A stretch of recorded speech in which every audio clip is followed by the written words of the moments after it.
I turned 50 this year. Yes, I know it's hard for you to believe, but trust me, all of this, God and Botox you can have. I've always had high energy, but I noticed some of that dwindling. I think I was going through menopause, or is it menopause? I mean, it just depends on what you believe when you read about me. Everyone was getting on to me about how many soft drinks I drank a day. I was always eating chips, that I wasn't eating healthy. I was having kidney stones. I had had so many different things that had changed in my life and in my body. Whatever was changing and happening in my life, 310 got me back on track, and I feel amazing today. Yes, I still have junk food in my life, but I have substituted the majority of my junk food with 310 nutrition. I start with a shake every morning, and then sometimes I have a shake for lunch because I'm constantly on the go and I don't have time to sit down and eat.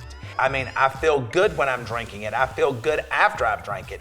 310 is my answer to my sanity and how I feel today. And it's made my entire family feel better because I'm less bitchy. After 6 months of using 310, I realized that this is something that I needed to share with the rest of the world, or as many people that would listen on my platform. And to see all the positive comments when I mentioned 310 Nutrition, and all of the folks, I think it's over 200,000 deep right now in the 310 Nutrition community, and the lives that it's changed, helps me to get up every day and continue my journey. So together, we're all one. We make each other stronger.